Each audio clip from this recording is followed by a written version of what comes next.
Kita usahakan rumah itu dari depan akan tampak sederhana, tapi kebunnya luas, tanamannya mewah. Dan kita berdoa buat teman-teman masing-masing ya. Untuk pertanyaan pertama, mungkin terkait dana Bu di sini. Kalau dari dana, sumber dananya kalau di panti ini dari mana? Karena yang memberi rezeki kan Tuhannya. Nah, Tuhan itu akan mendatangkan para donatur, Dia yang kirim. Allah, kita nggak kenal donatur itu siapa. Jadi kita percaya aja ada orang datang ke sini untuk memberi sedekah. Selagi kamu membantu sesama, pasti akan ada jalan. Selama ini Pak, dari mana aja sumber dana yang digunakan untuk operasional panti? Selama ini Kayak dan donatur utamanya itu siapa aja Pak? selama ini memang kita tidak ada donatur yang tetap.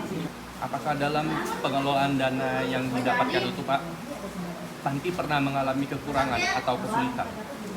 Selama ini memang kami selalu kekurangan Mas, karena memang setelah pasca COVID-19 itu kan jumlah donatur yang berkurang. Jadi kalau sebelum COVID itu donatur itu bisa berlanjur, ada juga yang tetap. Tapi setelah COVID-19, pasca wabah COVID-19, donatur berkurang. Ada yang udah pensiun, ada yang tidak putus kontrak, ya, kerja lagi kan, sehingga menurunnya donatur. Nah, dengan demikian juga kami kesulitan di mencari donatur baru. Memang sekarang kan ekonomi lagi tidak menentu ya.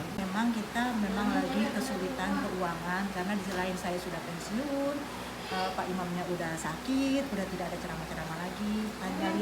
Hanya pasrah sama Allah untuk kehidupan ini. Tapi alhamdulillah sampai sekarang ya masih bisa makan. Gimana selama ini panti mengelola dana yang Bapak punya agar kegiatan sehari-hari tetap berjalan dengan baik? Ya itu kita lagi-lagi bisa memanage keuangan yang ada ya.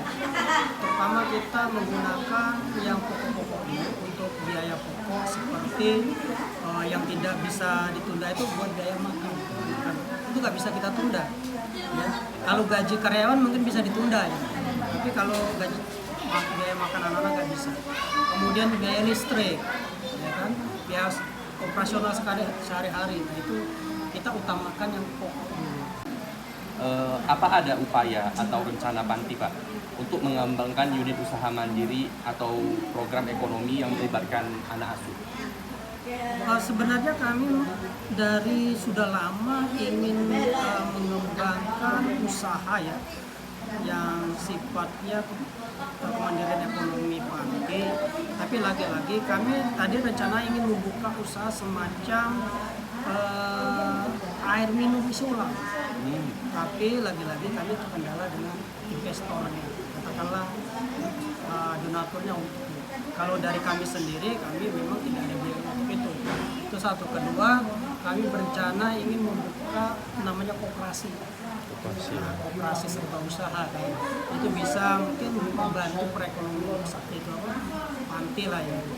Nah, buat panti asuhan sendiri atau asuhan ini sendiri ada kayak berminat untuk ada niatan untuk membuat usaha atau misal kayak inovasi tersendiri buat biar nggak tergantung nih kepada mau donatur atau misal kepada pemerintah itu sendiri. Ada nggak sih kayak niatnya ke sana nih?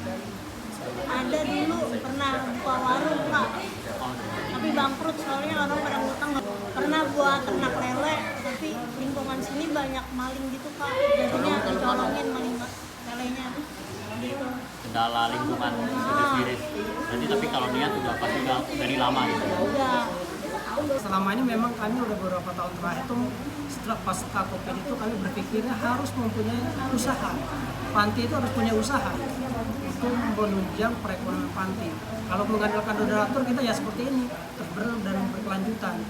Tadi aja kita dulu gaji karyawan itu sekarang kita potong, kita full.